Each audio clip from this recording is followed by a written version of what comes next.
What are some other uses for the beam that we could use, that Golden One could use that beam for, other than shining a purple light when the Kings win?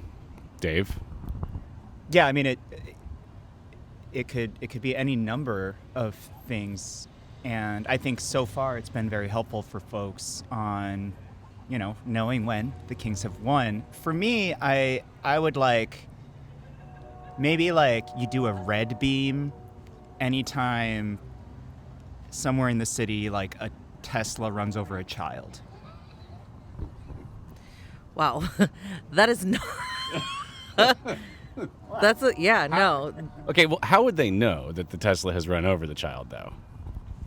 Well, first of all, we need to have, obviously, the authorities alerting Vivek about this. But, you can also just kind of play a numbers game. Most days there's a Tesla running over a child. That's my read.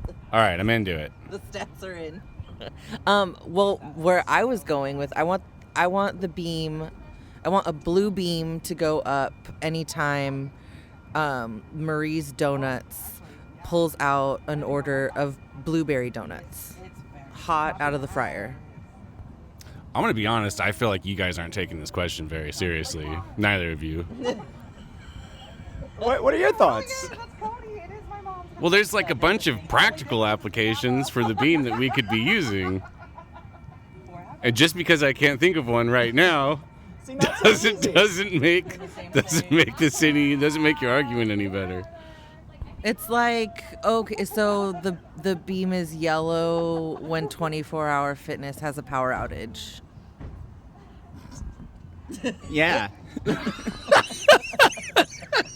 Dude, this episode is gonna rip. It's gonna be a phenomenal one. That's a really good idea. Thank you. Other. You know what? Let's just start the episode. Fuck it. Sounds good. Voices, the things they said. Voices, some from those dead. All the voices heard. Voices, things we say. Voices, they're in your head. All the voices heard. Well, hello, everyone. You have Skylar. And Kempa. Also Shannon. And we, as you can see, if you are watching this on YouTube, actually you can probably tell even if you're just listening to it because the audio quality is very different. Much and better. There's a trivia thing happening in the background. But we are doing a new thing. It's our last show of the season. We're going to take a quick Christmas break and come back in the new year. But before we do that, we're trying a new thing where we come to you live. Right now we are at Bottle and Barlow. So that is what we're going to do. We're going to say what we're doing is we're bringing it back to the old days. Mm-hmm. This is how the show began, with us just sitting around at bars, drinking beer and shooting the shit, and that sort of turned into Voices River City. So I figured it was appropriate for our end of the year for us to return to our roots and do an episode. Plus, we've been doing them on Zoom for so long. It's nice to sit here with y'all in the flesh and do this. So, yeah, I agree. It's like exciting to do this. The dynamic is so different though with these like phallic mics, and we've never done an episode at a bar before, so let's see how this goes. But what I really like about this spot is we were here a couple weeks ago, and Sac Press Club was here, and we thought we were going to find America's landlord, Steve Maviglio, who apparently was a board member up until a few weeks ago. We rushed down to meet him, to get his autograph, and he was not here. I was so disappointed. Yeah, he tweeted about it, so it was kind of a head fake a little bit. I thought for sure that he would be here hanging. what were the words they were using? It was like mingling and tingling and jingling. That's what it was. It was definitely mingling and tingling. Mingling and tingling. That's actually the press club's mantra, is to mingle and tingle. Yeah, okay. Maybe that's the flyer for my Christmas party. Mingling and tingling. Mix and tingle and... Anyway, so this is going to sound a little weird because we're doing this on one mic that is directional that I am trying to put in front of people's faces as they talk. Yes, that is what he's doing. I keep trying to blow the mic. Mingling and tingling. Anyway, buckle up. This is an experimental episode. It's going to be a wild time. Let's do it. Okay, we are going to do a little end of the year retrospective as we are wont to do around this time every year. This is our third year. We're a little bit over 3 years old, like a month over. Shannon, I bet you have some thoughts about that. Yeah, certainly do. It's nice to be out of the terrible twos and into getting into that real nice toddler phase. Where we're just running around and, running into things all the time. No, I mean, it's been a year. Like 3 years of doing this show is bananas. I don't think that when I first started doing the show, I ever thought I would still be talking shit for this long, but it's pretty sick. Yeah, I mean, I'd agree. We're at a point where we're probably pushing like 90,000 downloads and views. It's just cool to see that like the show's taken on and people are actually listening. By the way, Flo is not here because she is in Ghana right now. We probably should have mentioned that. Hi, Flo. Hope you're enjoying Ghana.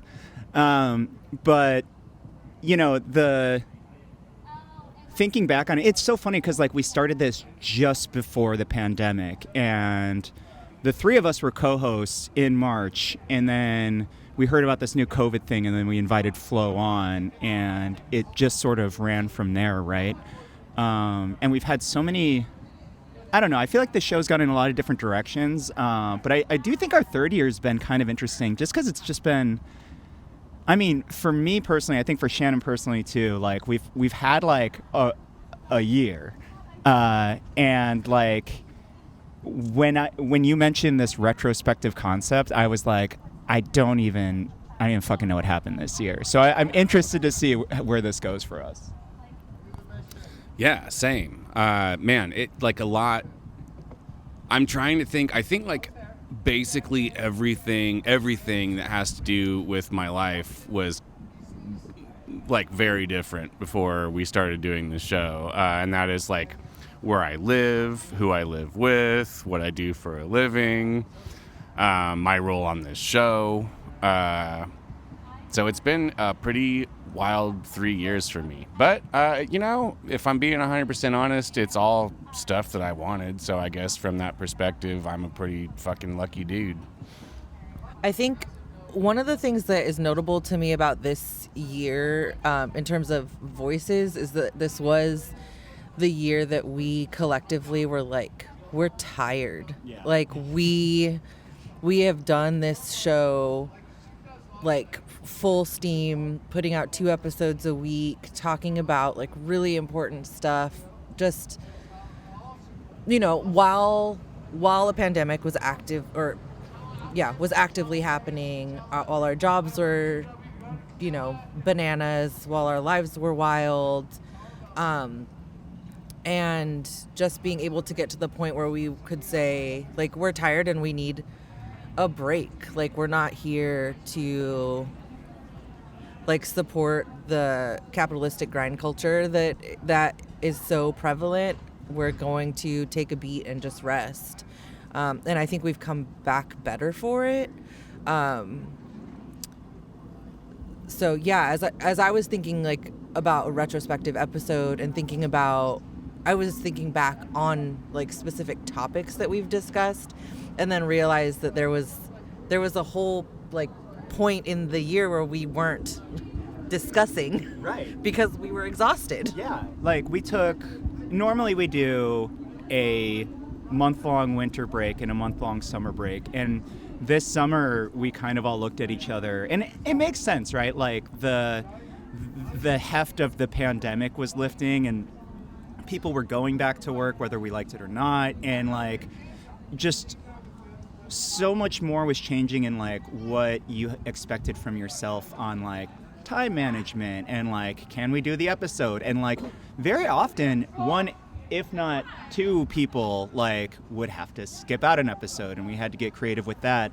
By the way, big shout out to all of our guest hosts this past year who, like, just saved the day. PJ, multiple times saved the day. Michelle, like, I don't know how we would have done it on some weeks without them. But well, it would have been impossible. I think the community really saved us a number of times, and it's nice to have 4 hosts for the times when, like, one of us can't make it or whatever. But, like, yeah, Michelle and PJ and so many others were critical at times when we really needed them, like, and really helped us keep the show on track. Yeah, and so I don't know. We had a shortened fall season, but it was a good one. I think it was really good. It's really hard to get a top 10 episode now that we've done, like, almost 250 episodes, but I think this year we had 3 that have easily made the top 10 of downloads, which isn't even to say anything about, like, views and stuff. But, I mean, should we get into it? Should we get into the year a little bit? Like, what happened? Yeah. What happened this year, Shannon? Dope. I love this for me and the listeners. There's going to be a lot of just me surprising you with a really huge question and then just putting this mic in front of your face and looking at you. So buckle up. That's sick. I'm here for it. Yeah, I mean, what happened this year? I guess, we talked about this just prior to recording about talking about this in terms of, like, good things and bad things that had happened this year. And I think, one of the things I think that I'm going to take away from this year is a good thing, which is that the community really came together to fight for so many causes. Like, I think about most recently, like, the jail expansion. I think about, like, Measure O. I think about some things that were happening in City Hall that maybe we're not going to talk about on this show. But yeah, I do think that one of the good things, one of the great things, really, is that, and that the opposition really, in order for them to advance their bullshit causes, had to steal language from us. And I think, as fucked up as that is, I think it just shows how much power there is in this community of activists and advocates who are really trying to work for the people. I think agree on all of that. It's also interesting, a lot of the fights you've mentioned are fights that we lost. But there was something kind of galvanizing, and it feels like something's happening. Hopefully we're on the cusp of something, right? We do have a very different looking City Hall going into next year, and I'm really interested to see what that does. This is a City Hall that's moving left. Locally, we didn't win in other places, so the Board of Soups race, the fact that Jacqueline lost that's devastating. I don't even know what's going to happen there the next 2 years. And then, of course, there was a Senate race between Ashby and Jones where, Ashby was the big oil, the real estate candidate. They threw all their millions, over $5 million at her, and they won that one. But our region is not the entire state, and there were massive wins in progressive and leftist spaces, in rent control throughout the state. There were wins in changing elections in San Francisco so that they're all on presidential years that will yield a more progressive, really political landscape out there. So that's a great win for them. Not only that, some of our friends secretly made it so every sheriff and DA's race in the state will now be in presidential years, which again will change our landscape. Yeah, this will be like a fantastic opportunity for us to be able to put forward some of those like leftist sheriff's candidates that never have a chance in off years. Is there any, like, has there been one at all in this country? Who was that guy that ran like 5-6 years ago against, well, I guess 4 years ago against the outgoing sheriff, Scott Jones? Who was that guy that ran against? See, none of us even remember him. Was it Steven Seagal? Yeah. I think you're right. I kind of derailed us there. Let's. I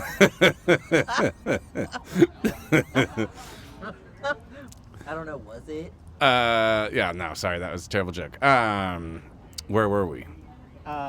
We were talking about wins, and one thing I was about to say was, there were 5 Dem-on-Dem state Senate races this year, and 4 of them were actually in Democratic counties. The only one that lost was in our county, where the Progressive lost. All 3 others, the Progressives won, and that tells me that, there is, in as much as these big oil, real estate have a seemingly infinite amount of money to throw at these races, they don't. And, the more folks that do run against the mods, the more wins folks can get.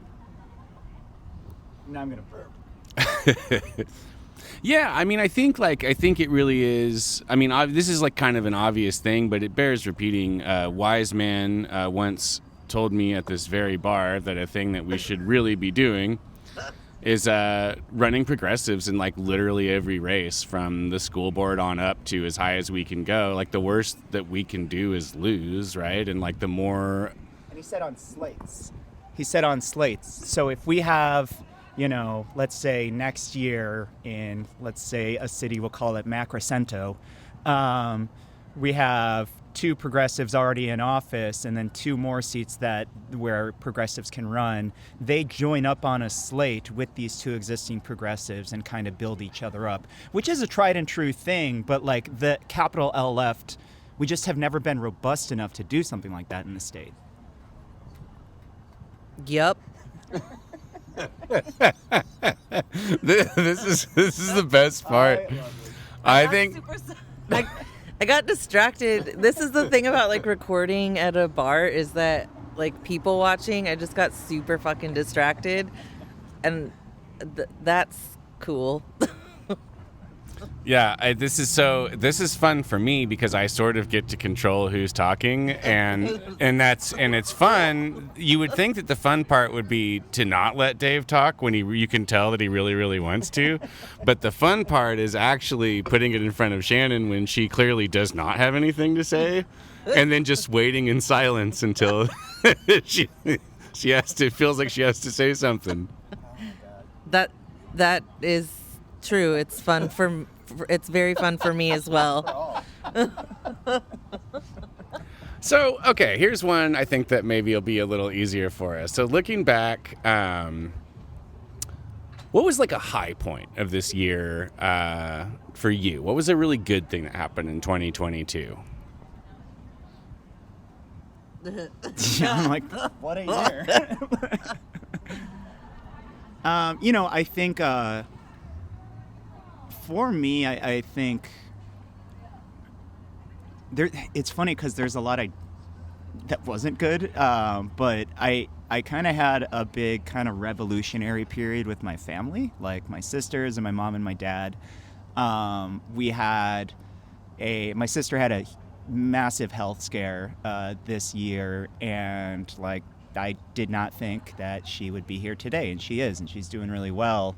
And not only did the family come together for that and like really rally, and like, I spent weeks and weeks with her in Florida, just like sitting and watching dumb TV with her and like walking like mac and cheese over to her, and like that was basically all I did. But it's just a reminder like that I there's no way I can say this without sounding a little trite. It's just like we are all we've got.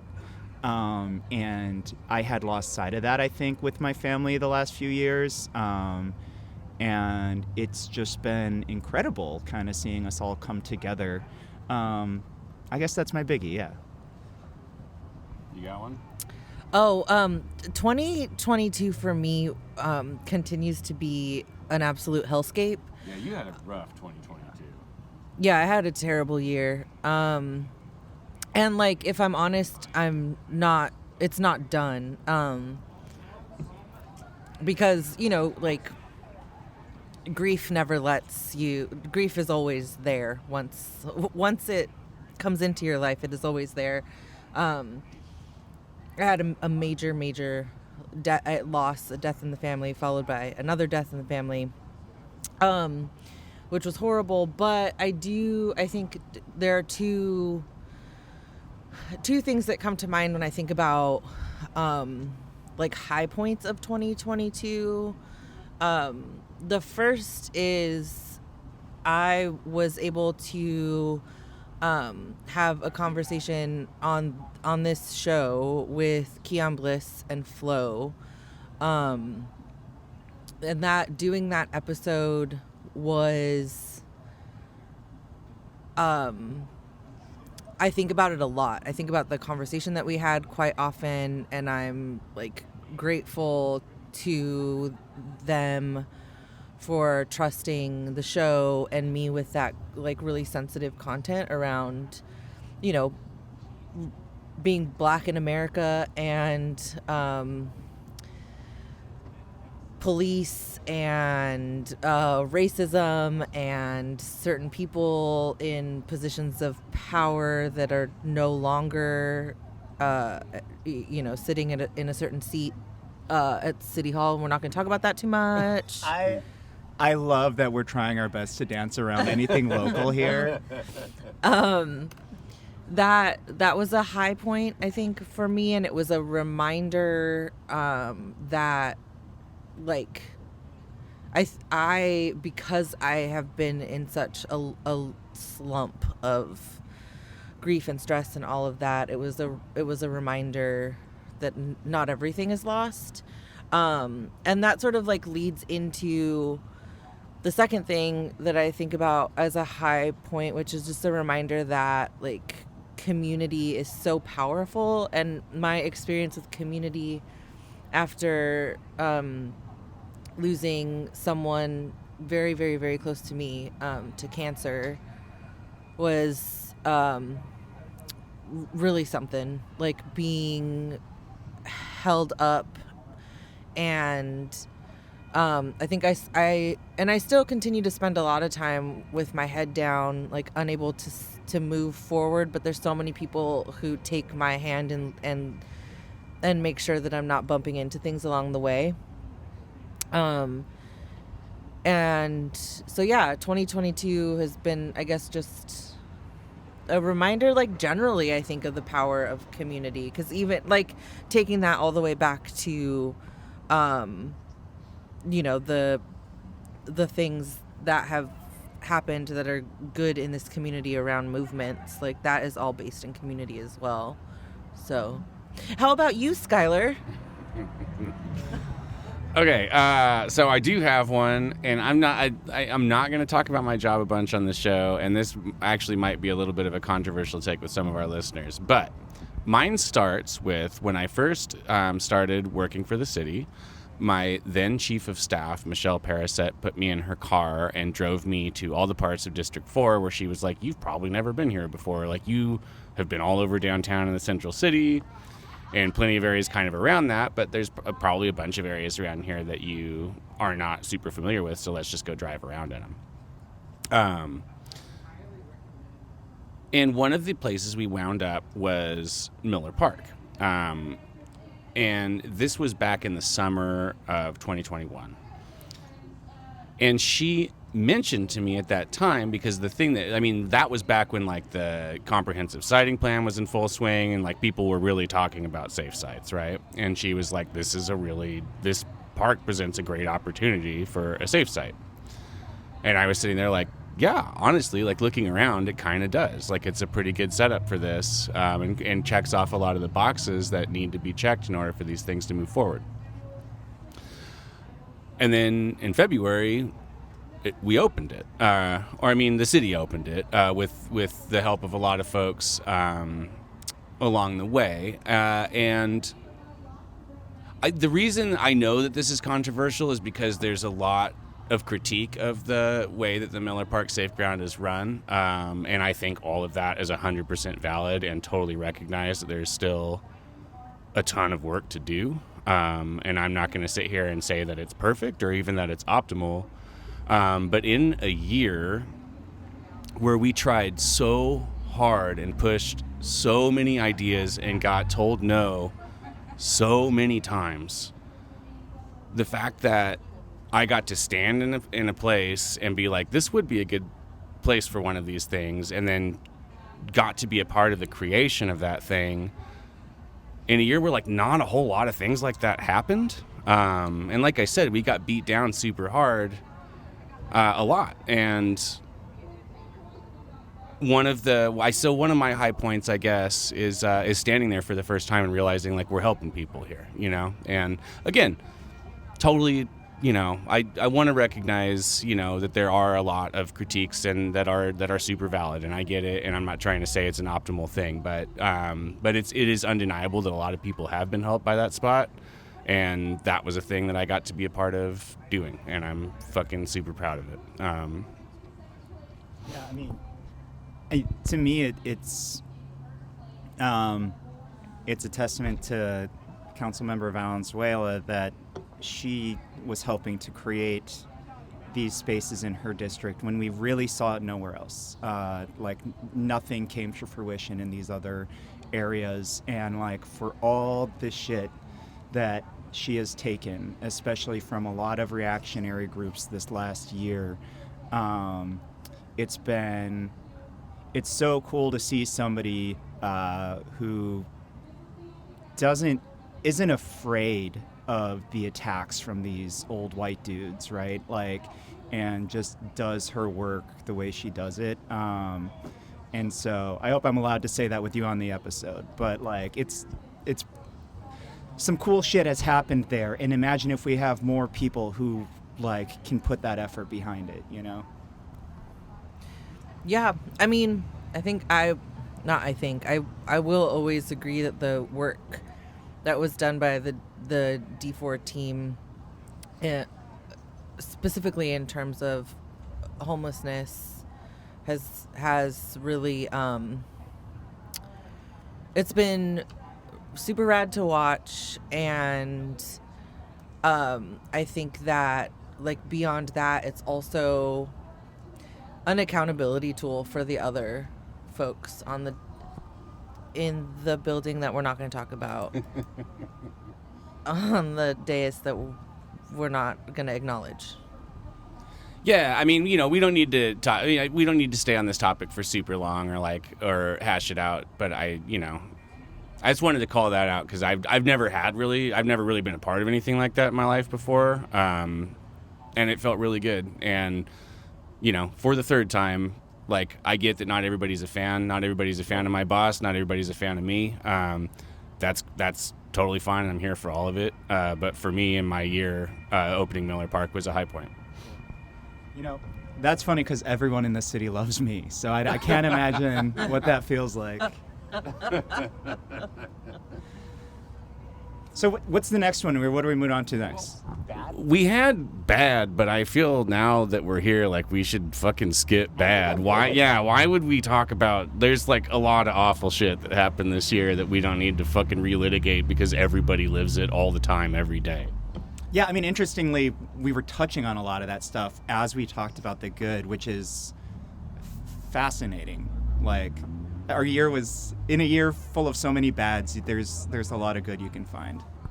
You know, another good thing, on a different note, I never got COVID, and like basically, so another high point, and shout out to my main man, Elliot, who I love. Elliot and I went to see a Limp Bizkit concert in Reno this year, and honestly, I mean, Miller Park is very good. But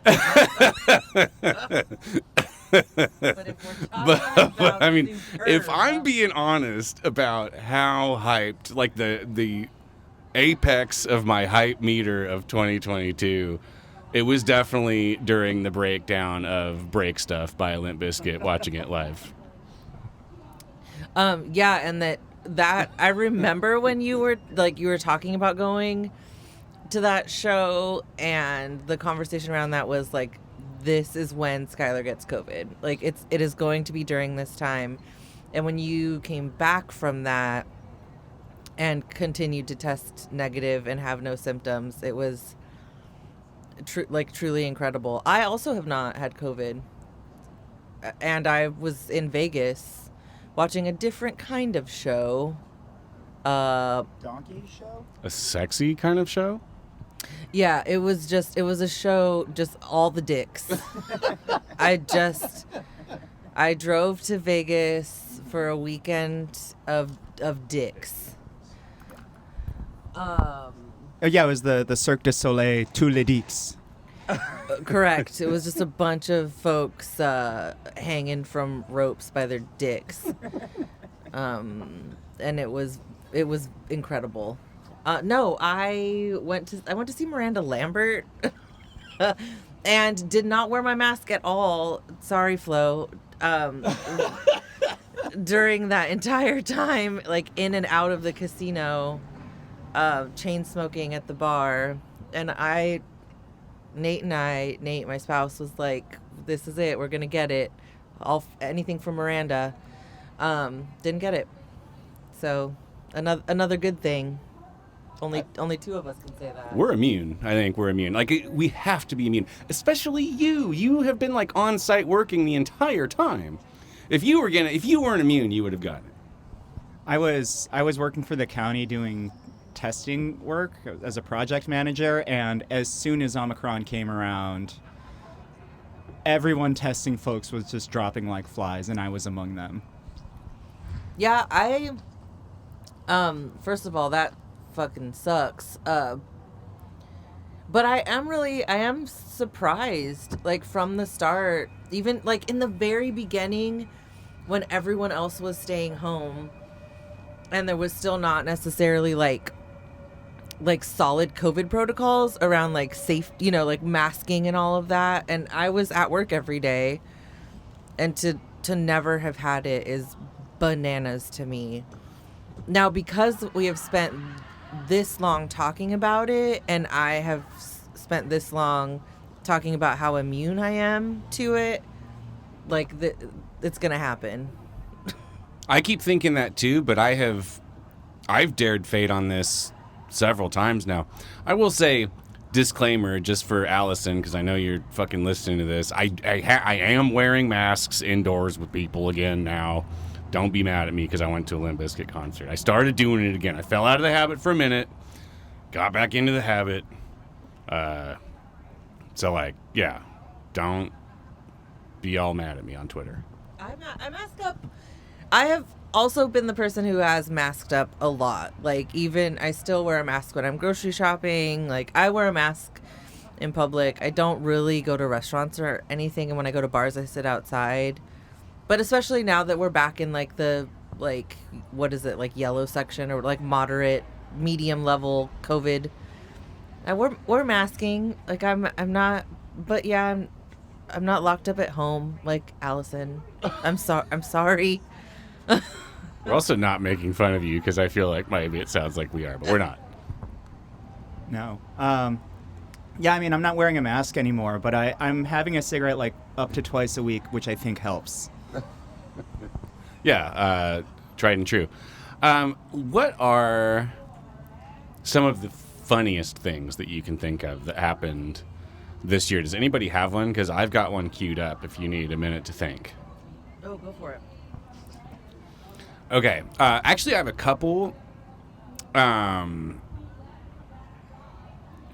Both of them have to do with flow. One of them is carefully watching the music video that she's in and seeing her dancing around in the DMX video. Amazing. I loved it. Yeah, so good. But really, I think legitimately the funniest thing that I've heard or seen all year is finding out that Flo has a tramp stamp that says daddy. That is, I think, the funniest thing I've heard this millennium. Yeah. And she, like, the story behind that is she got it 2 decades ago before daddy was, like, the term it is today, right? And, yeah, it's incredible. Wait a minute, now hang on. When was there a time when daddy was not... I feel like daddy has for a while has been a thing where it's like, you know, daddy is the dude that sticks it in or whatever. But but I think my favorite thing about this is that Flo contends that this tattoo was done before tramp stamps were a thing. Right. And whether or not that's true, I think is also debatable. I think it's more that Flo is truly someone who sees the good in all things, and she thought about this tattoo that says daddy with like an angel or angel's wings or whatever, and was like, this is a beautiful tribute to my deceased father. And then it still is, but it is also on her lower back. No, I'm inspired. I'm going to this year get a tramp stamp that says mommy. Is that wrong? I hate that, honestly. That's difficult for me. I mean, What should I, like, what is your next tattoo? I'm gonna get a guillotine on my face. mine's gonna be a hot dog on my cheek. A hamster on my shin. Or a tramp stamp that says mommy.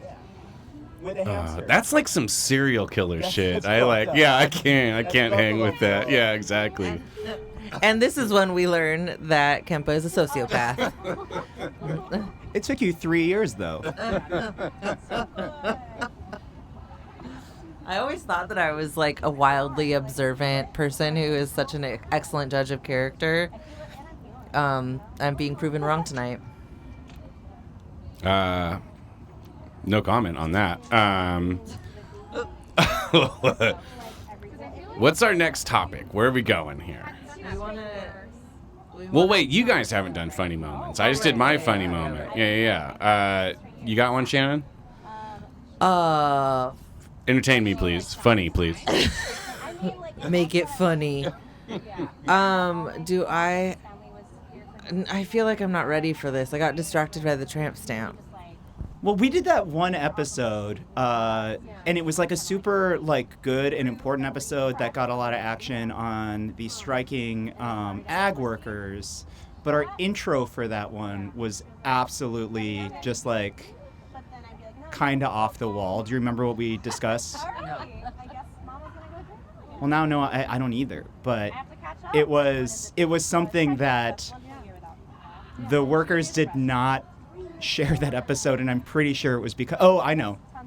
It was the vibrating anal beads in the Grandmaster chess sphere. You know, here's the thing. One of my favorite things... One of my favorite things about the show is that we will spend 4 to 8 minutes in the beginning talking about something that has absolutely nothing to do with anything.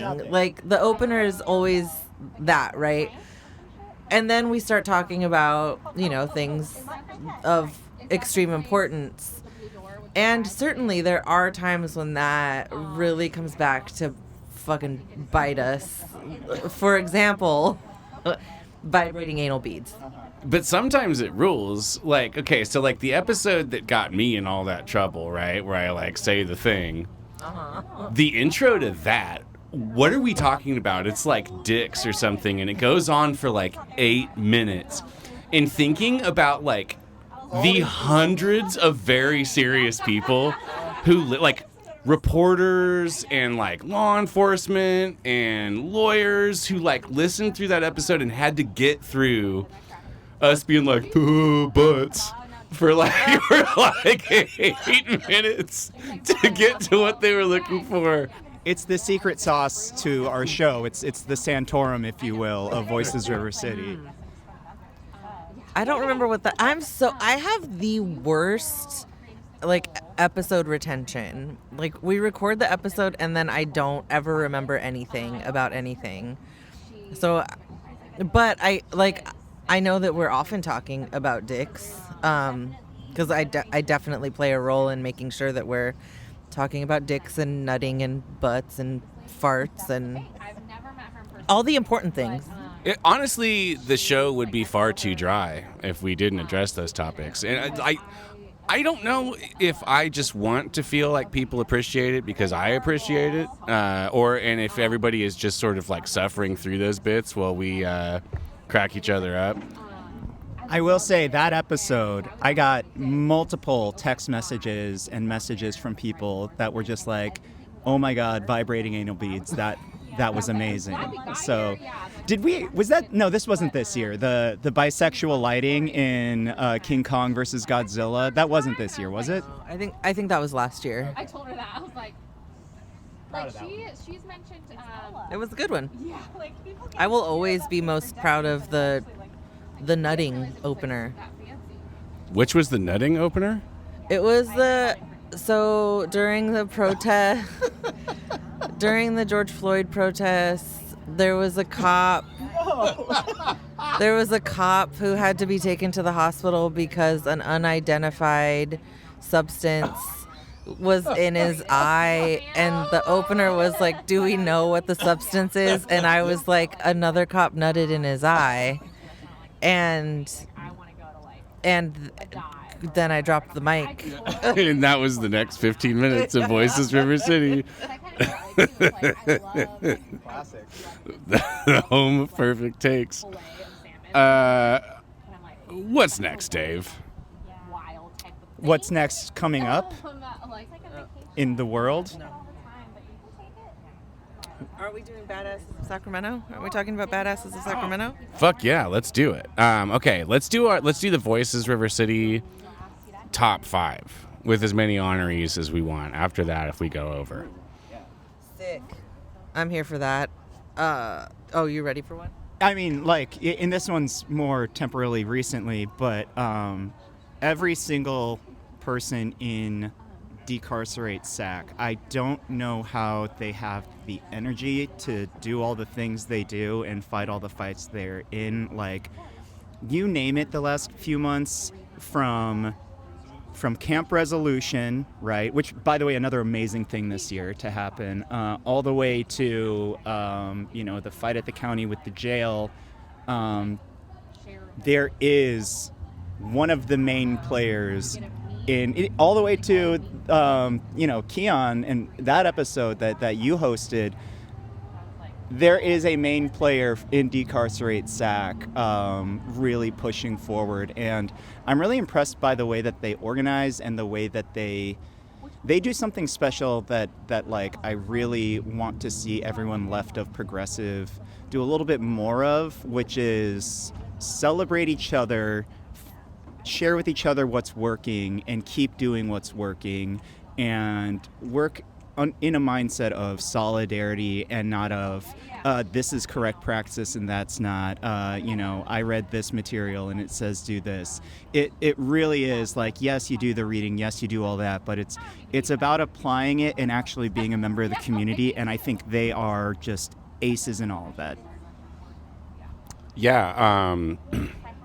To go on that, I spent a little bit of time in the county chambers when that was happening, and unfortunately had to miss in person the presentation by Liz and Tiffany, but I did catch it on TV, and the founding members of Decarcerate. Right, who were just on the show and just like agreed, Dave. Like everybody involved in Decarcerate is doing fantastic work, but I really want to shout out Liz and Tiffany for just like exceptional. I mean, super crazy impressive, awesome people, smart as shit, and dedicated to doing this thing that's super, super hard. So yeah. Yeah, for sure. I mean, Decarcerate, gold medal. I have like a lot of people that come to mind, but the two that I'll mention right away I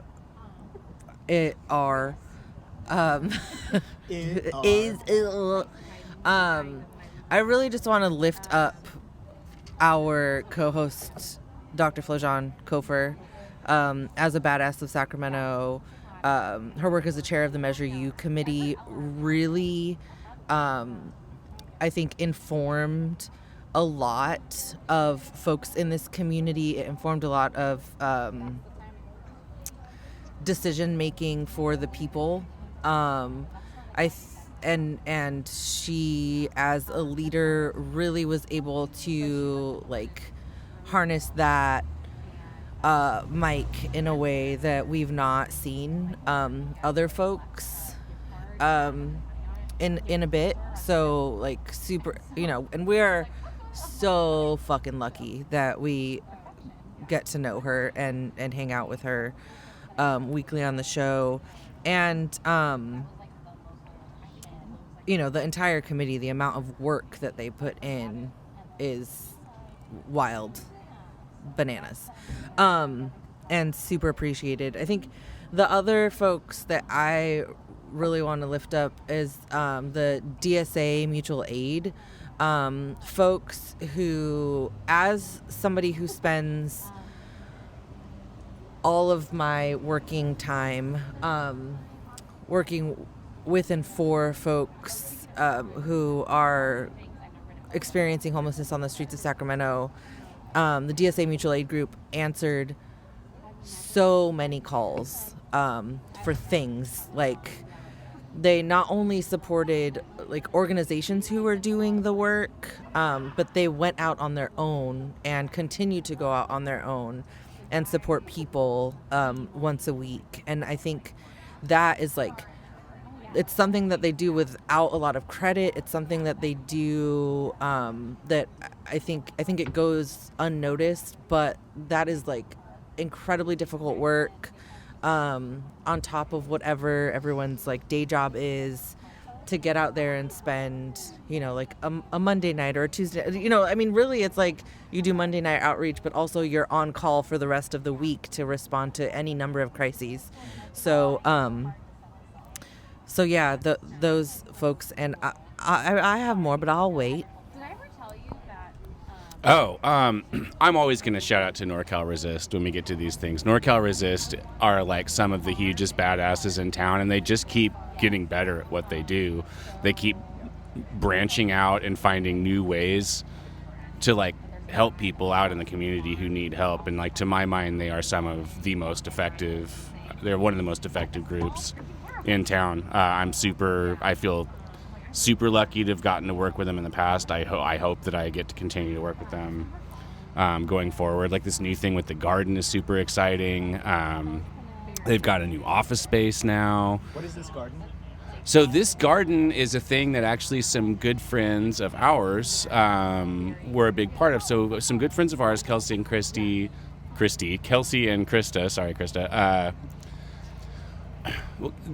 so they work in ag. They're like, and specifically, I think Kelsey just got his PhD in soil science, and so a big part of that is. Shannon just laughed, Kelsey. I laughed because that, like, I can't even believe that that's a real thing. That's like both wild, like it is something that I can't wrap my brain around, but also that's cool. So anyway, so NorCal got this plot, was able to secure this plot of land to use as a farm, and Kelsey and Krista have sort of created the infrastructure to get things going and get food going, and it's just basically this other really amazing way for NorCal Resist to create resources for people who need them, whether they're nutritional or, I mean, even financial, I think, to a degree, is the long-term plan for it. But anyway, that's just it's just one thing out of 1,000 that group is doing that is like super good work and super amazing. And like all the people I've met who are involved with NorCal are some of the finest in Sacramento. So I've done like a tiny bit of work with them, and it's funny because they cover so many different needs in the community, and the work I randomly would help out with was kind of filling a need when like they couldn't have a person escort somebody facing deportation, an undocumented resident in our community. And so I'd worked with Flo's good friend Kelly, who's based out of the Bay Area. She's an immigration attorney, and we met once. Flo introduced us when we were both stuck in O'Hare during a snowstorm or something years ago. And then like just in recent years, because I spoke Spanish, if NorCal couldn't find somebody to escort somebody to court or to somewhere else, like I would go down and do that with them.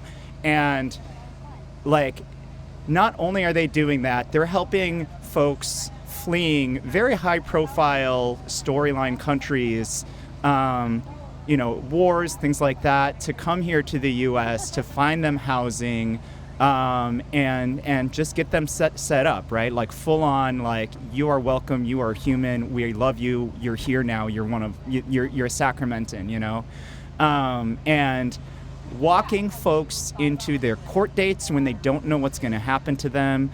I walked somebody into the ICE offices downtown once, and they were literally shaking outside the building, this is the stuff that NorCal does without question, without thought, every fucking day.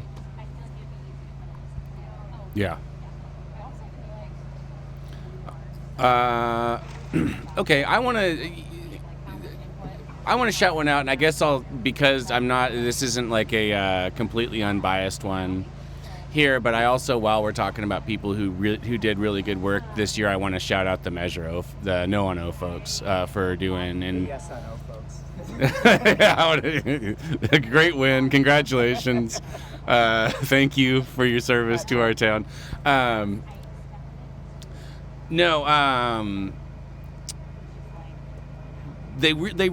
felt like the No on O folks really did a fantastic job, and we're facing a pretty monumental challenge that was going to be really hard.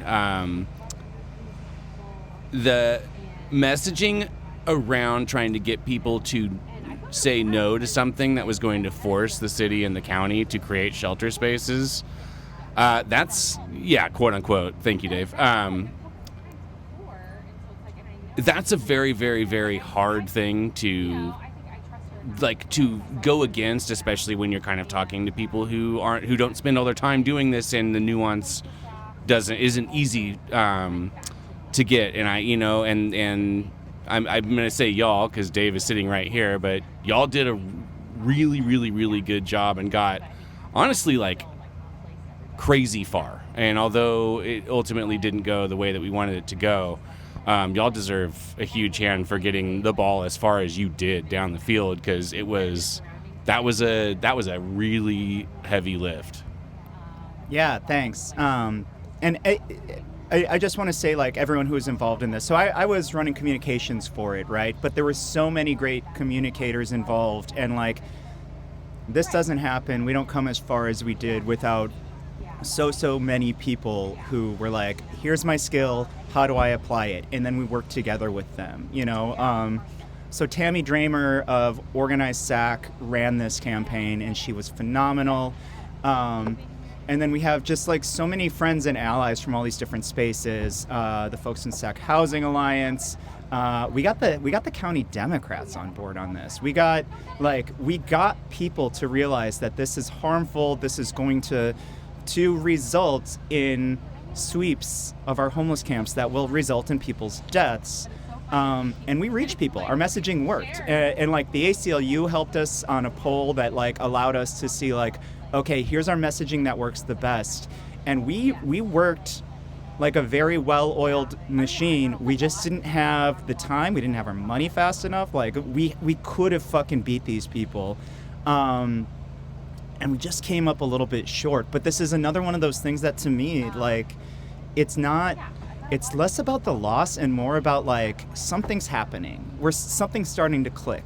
And I even know some of the leaders in the Yes on O side, and, like, they admitted that they co-opted our language. Like, they admitted that we've already won the rhetorical game. And I think we can take that to the next level in the next year. And I think very soon we're going to find something that we can get people to fight for as opposed to fight against. Because fighting against a very confusingly worded measure or law, that's like, it's just a Sisyphean task. It's a tough thing to do. But I'm just so proud, and like the DSA folks did a lot. That Sunrise was amazing. I'm gonna, like, Social Justice Politicore, like, everyone who was there week in, week out at those meetings. I don't know, I couldn't be more proud of it. And, like, it's on to the next fight, and we're gonna beat these bastards, and, like, you know, we're gonna start going on the offensive. Yeah. I think part of the issue is that the mic is so close to my mouth. I just want to jump it. Fight that instinct in, like, in general. No,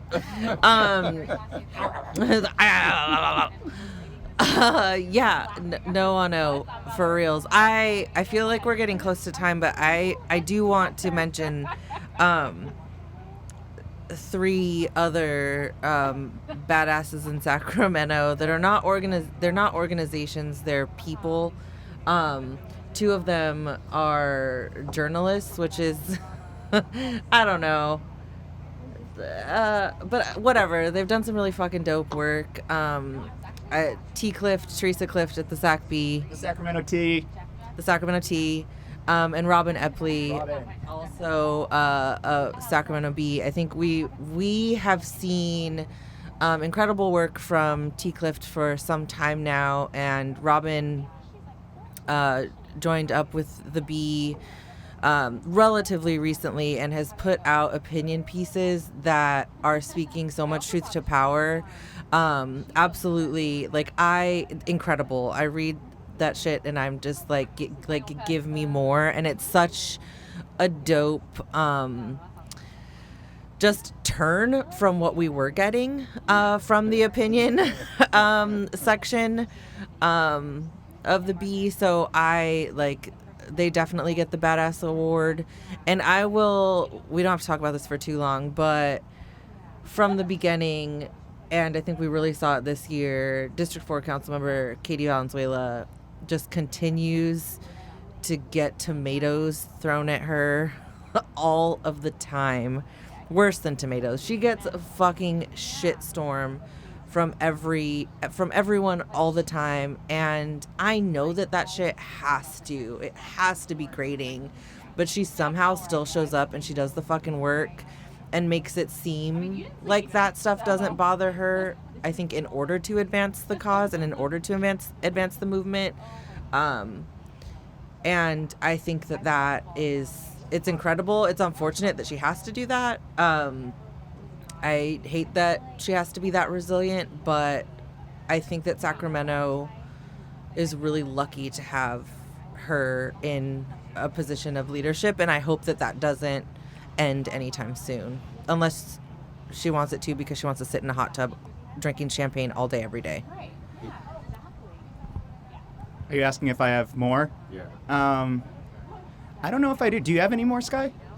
No. I just because we're on the topic of Katie, and I won't go on too far, but I want to say that I obviously agree with that assessment of her. She is one of the smartest, most capable, hugest badasses I have ever known in my life, and I've never been more proud to work for somebody before. So just want to add on to that one, I guess. Really got me there. Really. Yeah, fuck you, Shannon. I like what Shannon said, but I want to hear a man say it. I think what Shannon's trying to say is that It's like my favorite thing in the whole world is when someone says exactly what I have just said, but they have a penis. Yeah, I mean, 100% all those folks. And, like, there's another thing, too, that there's just, like, so many people we're going to miss folks. But, like, the tenants union, Crystal, the homeless union, like, the number of people that have, like stepped up and, like, you form leadership outside of the structures of power, and it not only, like, it might feel like you don't feel like you're doing enough, or you feel like, does anything that I'm doing matter? But, like, it really does, and people do notice it, and, like, you're legitimately fucking saving lives sometimes. And I think that, like, we shouldn't forget that. And, like, the whole point, the whole MO of the show is to try and raise up and legitimize people doing this work who, as recent as, like, a little over a year ago, were getting ridiculed in our paper of record, you know, and something's shifting, the discourse is shifting, and, like, I think if you all just keep doing the fight, that, like, things will continue to shift. Yup. Thank you for your contribution. I think what Shannon is trying to say.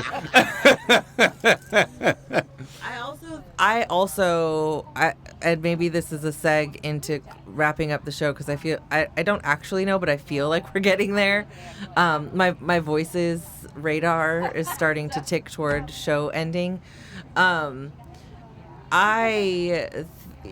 a way that is, like, certainly voices selfish.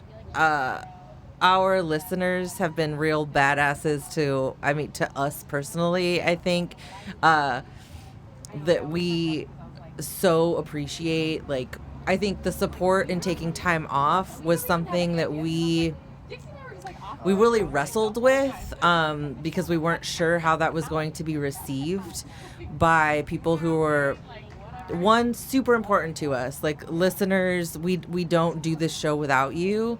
And we didn't want to disappoint, but we also knew that there was kind of no other option if we wanted to be sustainable in the long term. And the number of messages that we received from people saying, like, take the time off, get some rest, like, we'll be here when you get back, was really fucking badass. And I appreciate that, like, forever and ever.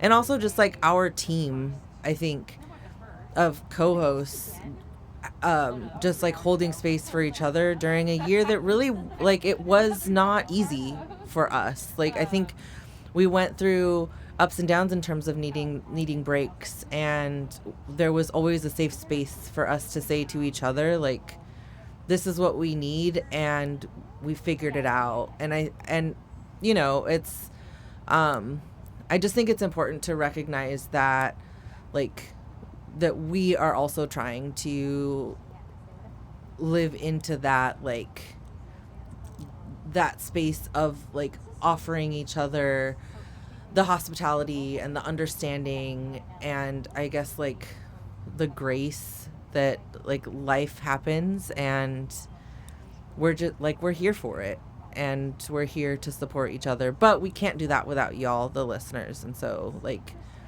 I'm super grateful for every one of you who hits play. Get this out of my face. All right. Yeah, I agree with all that. It is, like, it's super humbling to look at the numbers and know that so many people are tuning in and listening to this. And I think it's cool because it's not. I regard this show as less of, like, because obviously, you know, we're not almost never telling you anything you don't already know. But I really feel like what the show is to me is kind of this.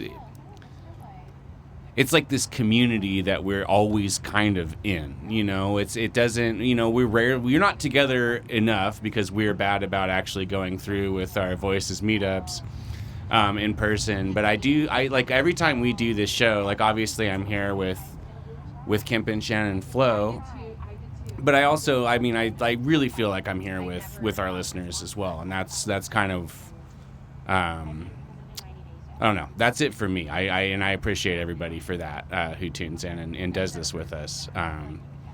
Another thing I'm going to mention, another badass I'm going to mention before we bail, is my man Mickey over at KUTZ FM, who puts the show out twice every week on KUTZ FM. Not only that, but he goes through and edits out all of our cussing, and sometimes that's a big job. That is a job that when we were going to radio and Dave was like, "Will you edit out the cussing?" I was like, "Nope." so it's also a thing that when Kempa was like, we could be on the radio, but we have to watch what we say, I was like, nope. Yeah. Do you remember when I tried to fight that for a while, too? I was like, guys, this is a radio episode, and everyone's like, we don't give a fuck. Yeah. I do not know how to be in the world.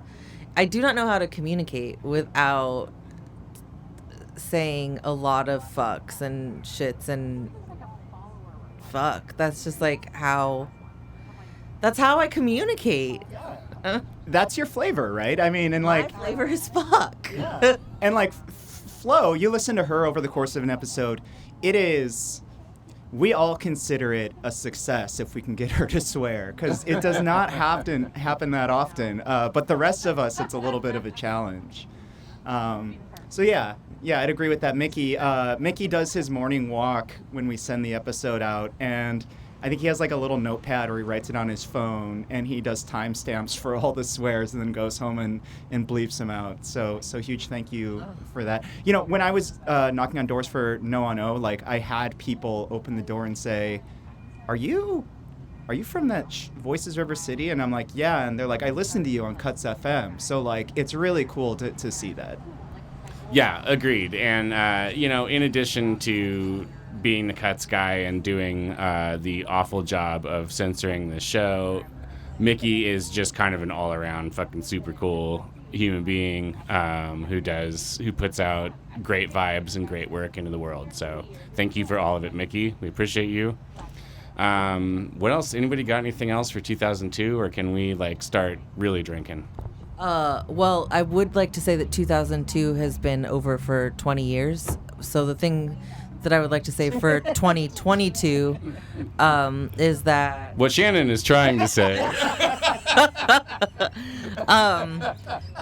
The thing that I would like to say, the last thing I would like to say for 2022 is that, you know, we love you and COVID is still fucking here. So stay safe and listen to us again in January 2023.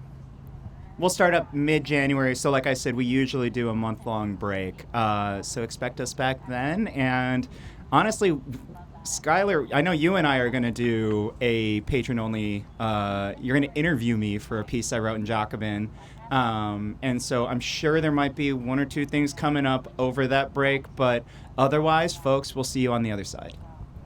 All right. Yeah, everybody, for all who celebrate, have a lovely holiday. I hope you get some rest, relaxation, good time with family. I hope everyone laughs a lot. And, yeah, we'll see you 2003 is going to be a great year, guys. 2003 is going to rip. Goddamn. Yeah. I think we're going to, my big guess is we're going to attack Iraq next year. I hope we attack a gays of Rex. That's a little Voices River City joke for you. And with that, I'm calling it.